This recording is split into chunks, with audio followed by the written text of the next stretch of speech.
Hello, അസ്സാം വലൈക്കും. Welcome back to channel.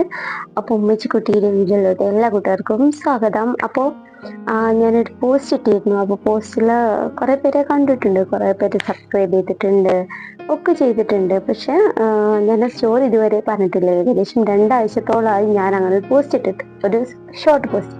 പെൺകുട്ടികള് മാരേജിലേക്കുള്ള ഇഷ്യൂസ് കൊണ്ട് ആത്മഹത്യ ചെയ്യുന്നുണ്ട്, അഥവാ അവര് മരിക്കുകയാണ്, അവരെ ലൈഫിന് എൻഡ് വെക്കുകയാണ്, അവസാനം വെച്ചിട്ട് അവർ ആത്മഹത്യ ചെയ്യുന്നുണ്ട്. അപ്പൊ നമുക്ക് അതിനെ കുറിച്ച് പറയാം. അപ്പൊ എൻ്റെ ലൈഫിൽ ഇതുപോലുള്ള ഒരു സിറ്റുവേഷൻസ് കുറേ വന്നിട്ടുണ്ട്. കുറേന്ന് വെച്ചാൽ ഈ സിറ്റുവേഷൻസ് അനുഭവിച്ചിട്ടുണ്ട്. എൻ്റെ ലൈഫിൽ ഇതുപോലുള്ള സിറ്റുവേഷൻസ് കൂടെ ഞാൻ പോയിട്ടുണ്ട്, ഒരുപാട് അനുഭവിച്ചിട്ടുണ്ട്. അനുഭവിച്ചെന്ന് എന്താ പറയാ, ഇങ്ങനെ ഇപ്പം ഞങ്ങൾക്ക് ഇതൊക്കെ പറഞ്ഞു തരാന്ന് പോലും എനിക്ക് അറിഞ്ഞൂടാ. കുറെ കഴിയുമ്പോൾ എൻ്റെ കണ്ണൊക്കെ നിറയും. കാരണം നമുക്കത് ഉൾക്കൊള്ളാൻ ഇതുവരെയായിട്ട് കഴിഞ്ഞിട്ടില്ല. കുറേ വർഷങ്ങൾക്ക് മുമ്പ് ഉണ്ടായ കാര്യങ്ങളാണ്. പക്ഷെ ഇതുവരെയായിട്ട് എനിക്ക് അതൊക്കെ ഉൾക്കൊണ്ടിട്ട് നോർമലായിട്ടുള്ള ജീവിതത്തിലേക്ക് ഞാൻ ഇതുവരെ എത്തിയിട്ടില്ല. അങ്ങനത്തെ ഒരു കാര്യം പാടുണ്ട് കേട്ടോ. അപ്പം അതുകൊണ്ട് എനിക്ക് പറയുന്നതിൽ കുറേ പരിമിതികളൊക്കെ ഉണ്ട്. പക്ഷെ സാരില്ല, പറഞ്ഞുതരാം.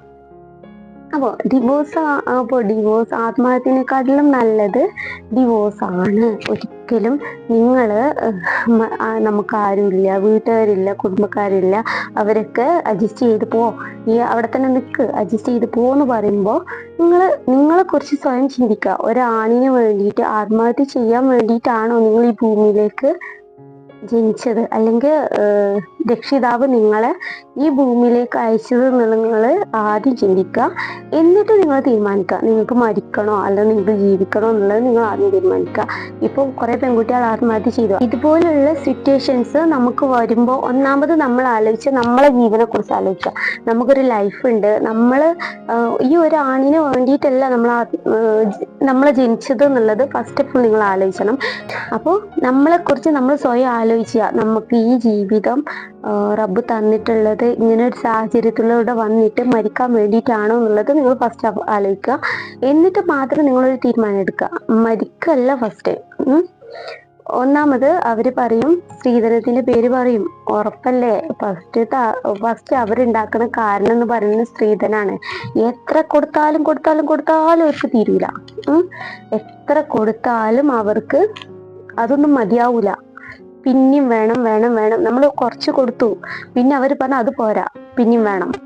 ഇതിങ്ങനെ വേണം എന്ന് പറഞ്ഞിട്ട് അവര് ഫുള്ളും വാങ്ങിയിട്ട് സെയിം സിറ്റുവേഷൻ തന്നെയാണ് നമുക്ക് ഉണ്ടാവുക. ഇനി വേണം എന്ന് പറഞ്ഞിട്ട് അവർ പിന്നെ നമ്മളെ ടോർച്ചർ ചെയ്യും. നമ്മൾ പിന്നെയും കുറച്ചും പാടും കൊടുക്കും. ഇങ്ങനെ നമ്മൾ പറയും, ഓക്കെ ഇങ്ങനെ ചോദിക്കുന്നുണ്ട്, അതൊന്നും മതിയില്ല എന്നാ തോന്നുന്നു എന്നൊക്കെ പറഞ്ഞിട്ട് നമ്മളത് പിന്നെയും ഫാമിലിനെ വിളിച്ചിട്ട് പാരൻസിനെ വിളിച്ചിട്ട് നമ്മൾ ഇത് പറയുമ്പോൾ പിന്നെയും അവർ കുറച്ചും പാടി തരും. അപ്പൊ ഇവരിങ്ങനെ തന്നുകൊണ്ടിരിക്കുന്ന എന്തിനാ?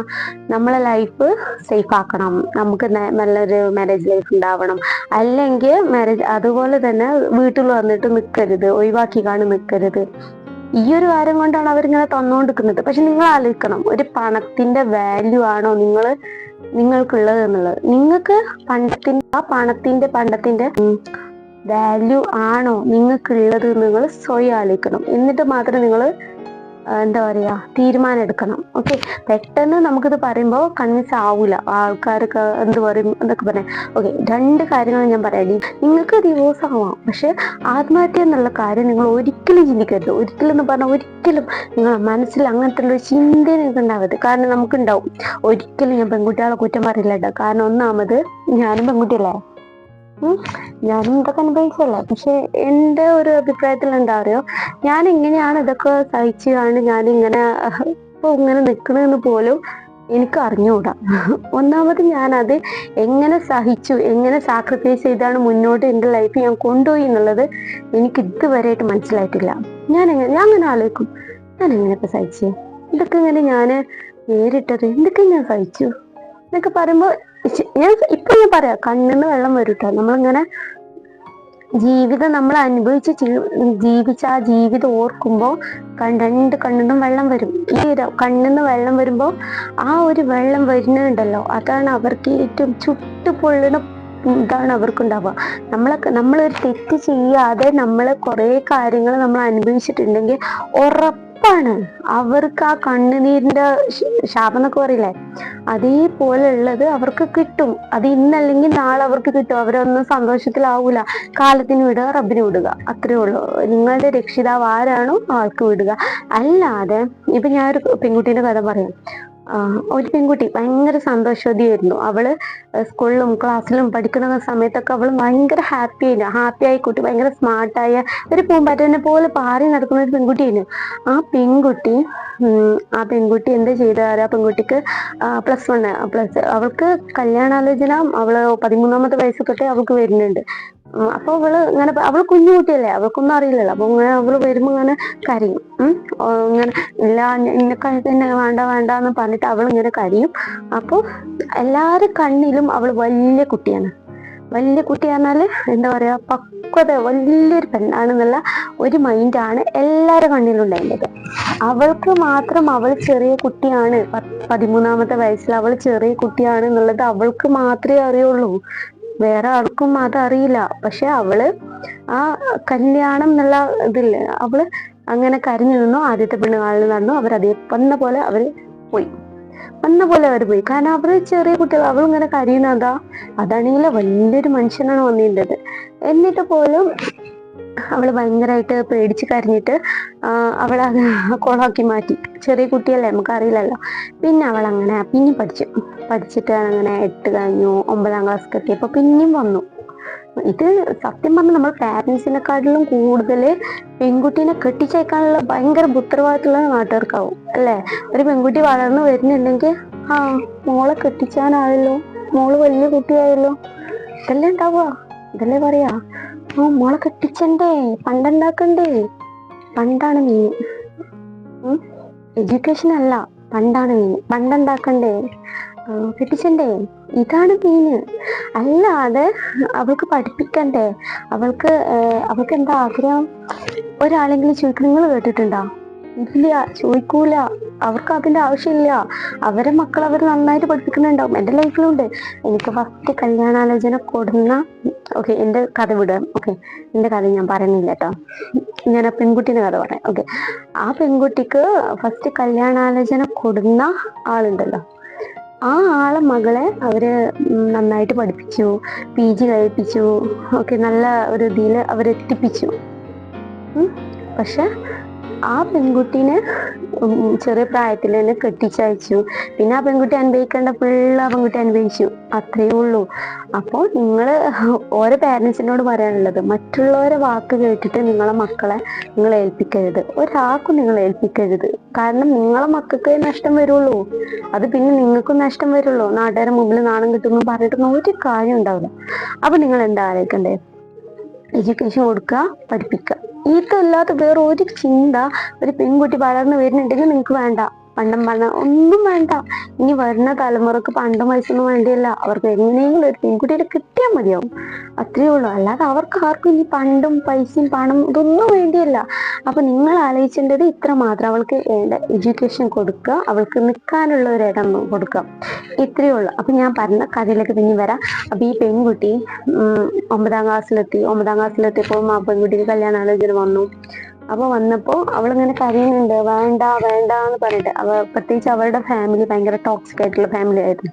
ഫാമിലി പറഞ്ഞാൽ അവളുടെ ഫാദർ.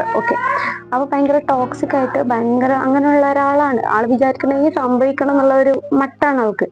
അപ്പൊ ഇവൾക്കൊന്നും ചെയ്യാൻ പറ്റുന്നില്ല. അങ്ങനെ അവൾ 9ാം ക്ലാസ്സിലും എങ്ങനെയൊക്കെയോ അത് മുടങ്ങിട്ടാ 10ാം ക്ലാസ്സിൽ അതേപോലെ പെണ്ണ് കാണാൻ വന്നു. കെട്ടിക്കണം എന്നുള്ള മെയിൻ ആഗ്രഹമുള്ളൂ അവളുടെ പാരന്റ്സിന്. അപ്പം ഒരിക്കലും അവളെ പാരന്റ്സിന് ഞാൻ പറയില്ല.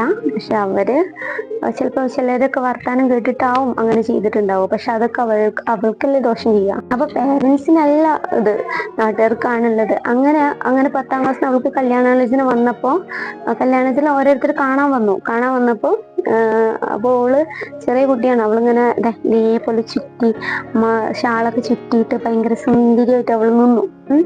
അവൾക്ക് അറിയില്ല കേട്ടോ സത്യം പറഞ്ഞാല്, അവൾക്ക് ഇപ്പൊ ഇതൊന്നും അറിയാനുള്ള ഒരു പ്രായം എത്തിയിട്ടില്ല. 15 വയസ്സല്ലേ ഉള്ളൂ. അപ്പൊ അവൾക്ക് 15 വയസ്സല്ലേ ഉള്ളൂ. അപ്പൊ അവൾക്ക് ഇതൊന്നും അറിയില്ല. അവളിങ്ങനെ കരയുന്നുണ്ട്, വേണ്ട വേണ്ടാന്ന് പറയുന്നുണ്ട് എന്നല്ലാതെ അവൾക്ക് ഈ സംഭവം എന്താണെന്ന് പോലും അവൾക്ക് അറിയില്ല. ഓക്കെ, അപ്പൊ അങ്ങനെ തട്ടം ചുറ്റിയിരുന്നു. അപ്പൊ ആദ്യം വന്ന ആൾക്കാര് അവളിങ്ങനെ ചുറ്റി, അവര് വന്ന് കണ്ടാണ് പോയി. എന്നിട്ട് അവര് ഫാമിലിനോട് പറഞ്ഞു അവള് ഷാള് ചുറ്റിട്ടിട്ടുണ്ട്, അപ്പൊ കഴുത്തിൽ എന്തെങ്കിലും ചുണങ്ങുണ്ടായതുകൊണ്ടാവും അങ്ങനെ ചുറ്റിട്ടതെന്ന് പറഞ്ഞു. അങ്ങനത്തെ ഒരു കൺസെപ്റ്റ് അവിടെ വെച്ച്. പിന്നെ പിറ്റേ ദിവസം അവർ വരുന്നത് അവരുടെ ഫാമിലി കിട്ടിയാണ്. ഫാമിലി വെച്ചാല് പെങ്ങളും ഉമ്മയും ആരൊക്കെയാണ് വന്നത്. അപ്പൊ അങ്ങനെ വന്നപ്പോ തന്നെ മെയിനായിട്ട് ഉണ്ടായ കാര്യം എന്താ പറയുക, അപ്പൊ അവര് പറഞ്ഞു ഷാൾ ഇട്ടാ മതി എന്ന് പറഞ്ഞു.